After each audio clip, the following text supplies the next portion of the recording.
Mesdames, Messieurs, bonjour, bienvenue dans cette édition de la mi-journée sur BB24. Au Bénin, l'année écoulée a été marquée par plusieurs réformes et projets liés à l'amélioration du cadre de vie des populations que retenir des différentes actions menées dans le cadre du secteur de l'énergie en 2020. Plus de détails dans ce journal.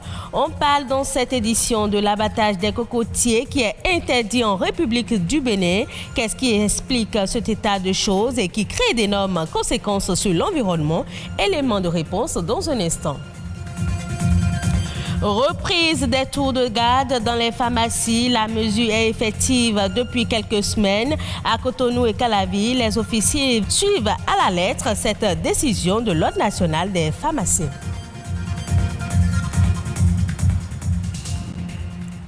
Le gouvernement béninois fait de l'amélioration de la protection de l'environnement et de l'assainissement du cadre de vie des populations une priorité. Plusieurs projets ont d'ailleurs été initiés dans ce cadre. Et malgré la crise liée à la pandémie du coronavirus, de grandes avancées ont été notées dans le secteur de l'environnement. Amandine Agnamboussou nous édifie à travers cet élément. Le Bénin fait face à d'énormes problèmes environnementaux tels que les changements climatiques, l'érosion côtière, la déforestation et la gestion des déchets. Malgré la crise sanitaire liée à la pandémie du coronavirus, l'année 2020 a été marquée par quelques progrès dans le domaine de l'assainissement du cadre de vie et de la protection de la biodiversité. L'année a commencé par la libération des berges lagunaires.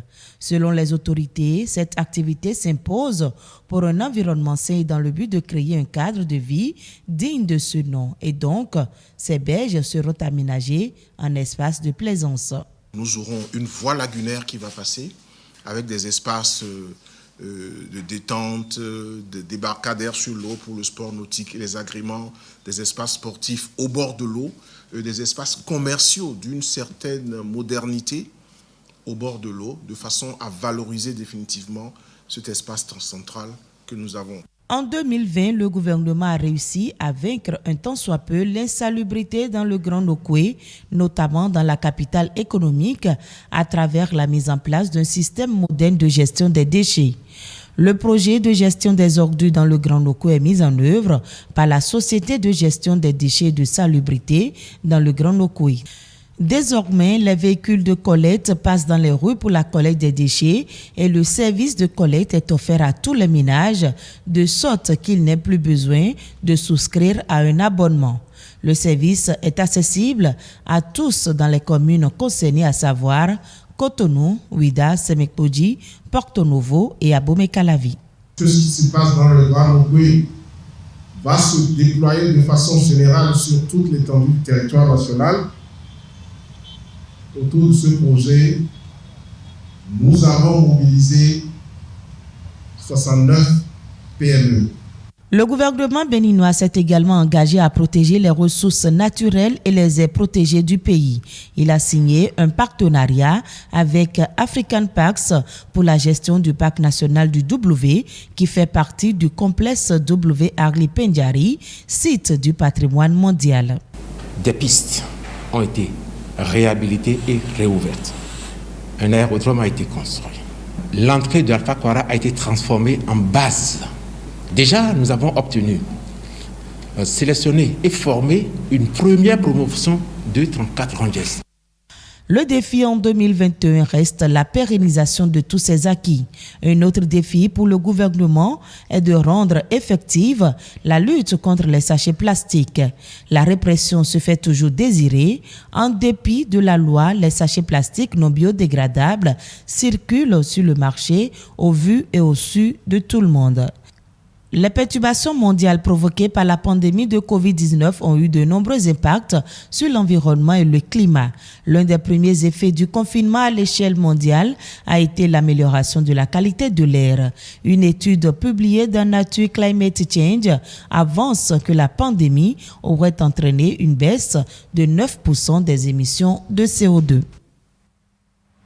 Merci à vous, Amandine Agnambosso. On reste dans le secteur de l'environnement pour évoquer la question de l'abattage des cocotiers. Il n'est plus question aujourd'hui d'abattre les cocotiers au Bénin sans autorisation. Cette décision qui vise à régénérer le couvert végétal est motivée par le constat selon lequel l'on assiste de plus en plus à des abattages anarchiques de cocotiers. De quoi retourne la dite loi? Romain Dekadjevi, journaliste spécialiste des questions environnementales, nous donne plus de précisions.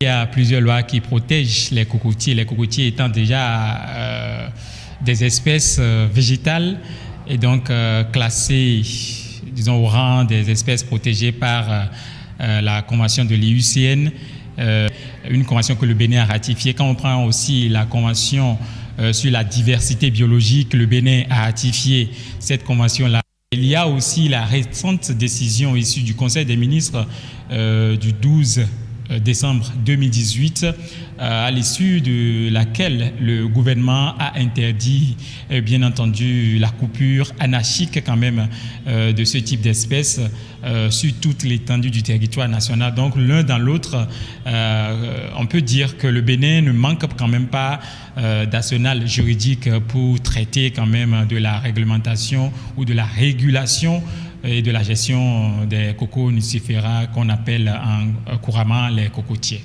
Les avantages sont multiples. D'abord, au plan environnemental, ce sont des espèces qui luttent contre l'érosion côtière. C'est des espèces qui résistent au vent, quelle que soit la nature du vent, parce que ces racines s'enchâssent très souvent dans la terre ou l'espace qui l'accueille. Et ça, c'est l'un quand même de ses bénéfices. La noix de coco aujourd'hui est très prisée des Béninois et donc de ce pas, elle est très réclamée, que ça soit au niveau de la pulpe, que ça soit au niveau même, disons, de l'enveloppe qui peut être utilisée aujourd'hui même dans l'agriculture biologique. Il y a plusieurs utilisations qu'on peut faire.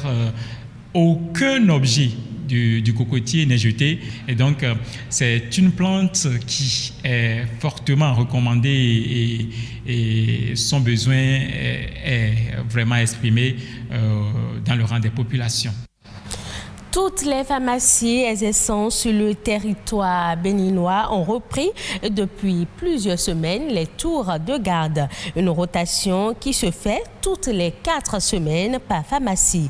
Cette décision de l'Ordre national des pharmaciens du Bénin est suivie globalement à Cotonou et à Bomé-Calavi. Louis Koudogbo et Patrick Adjagboudjou ont fait le constat. Cette réforme, nous l'avons accueillie avec joie. Parce qu'elle est attendue depuis longtemps. C'est la norme. C'est ce qui devrait être. La reprise des tours de garde des pharmacies est donc effective depuis décembre 2020 sur toute l'étendue du territoire national. Une décision qui serait motivée par le constat selon lequel plusieurs officines pharmaceutiques n'en font plus une priorité professionnelle. La garde est une obligation professionnelle qui permet d'assurer la continuité du service pendant des heures où les pharmacies, en principe, sont fermées.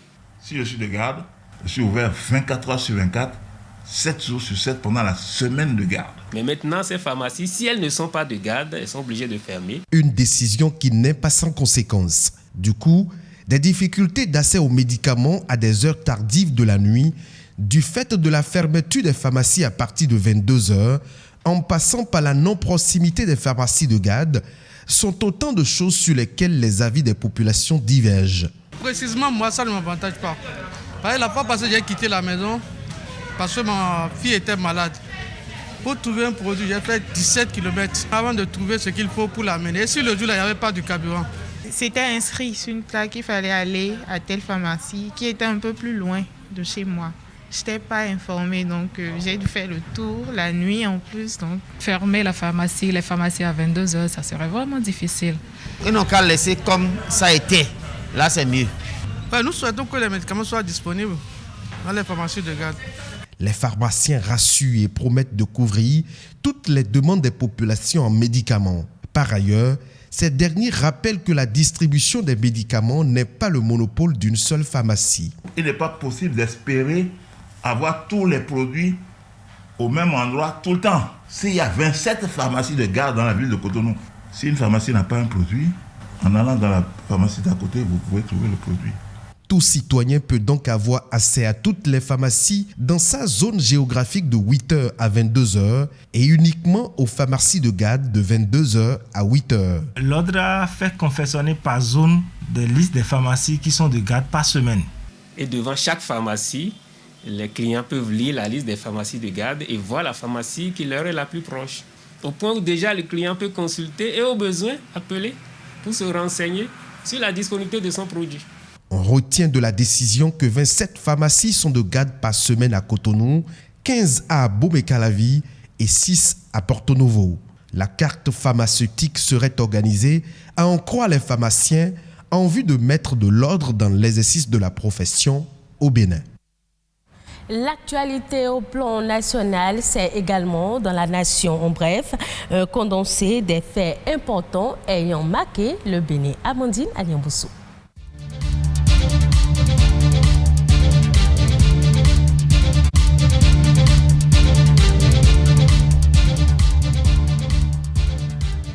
Le Bénin réalise la première opération obligataire internationale d'Afrique de l'année avec l'émission d'1 milliard d'euros en 2 tranches de maturité finale, 11 ans et 31 ans. Le Bénin opère une sortie en fanfare sur le marché financier international de la dette. Cette émission en euros, couplée à une opération de gestion de passifs, permettra le remboursement anticipé de 65% du montant nominal de l'Eurobond 2026 du Bénin, ainsi que le financement du budget 2021 et des projets phares du programme d'action du gouvernement.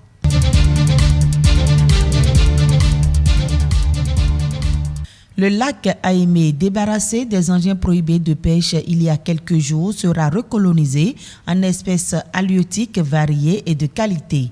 C'est une annonce du ministre de l'Agriculture, de l'Élevage et de la Pêche. Selon Gaston Kossi-Dossoui, la recolonisation de ces plans d'eau en ressources halieutiques variées et de qualité est d'intérêt pour aider davantage les peuples pêcheurs de ces localités.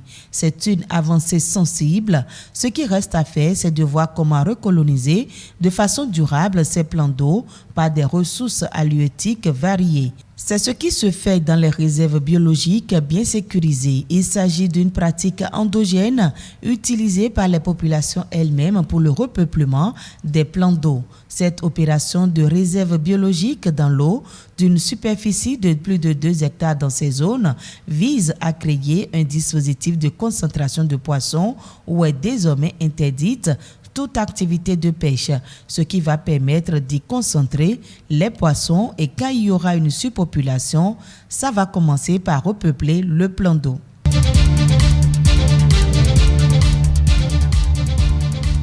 Adaptation au changement climatique au Bénin, 2 études révèlent une faible implication des femmes. Commanditées par le Centre de recherche et d'expertise pour le développement local, ces études s'inscrivent dans le cadre du projet développement d'une résilience inclusive au changement climatique et aux catastrophes au Bénin. Le premier rapport concerne la vulnérabilité des femmes. L'étude a été menée dans 8 communes du Bénin. Quant au second, il est relatif au degré de compréhension de la prise en compte du genre par les décideurs politiques dans les documents de planification des actions en lien avec l'adaptation au changement climatique. Les résultats interpellent. Malgré les efforts qui sont faits, les femmes continuent d'être sous-représentées dans les institutions et structures qui élaborent ces documents.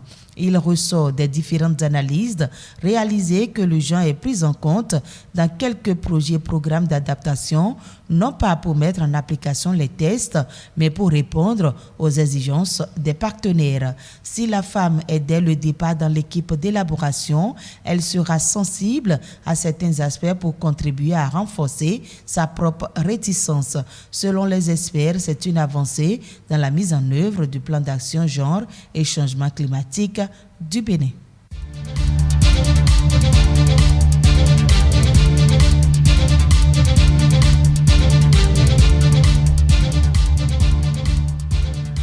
Ainsi se referme cette édition. Merci de l'avoir suivi. Retrouvez ce journal sur le site de l'ORTB, www.ortb.bj.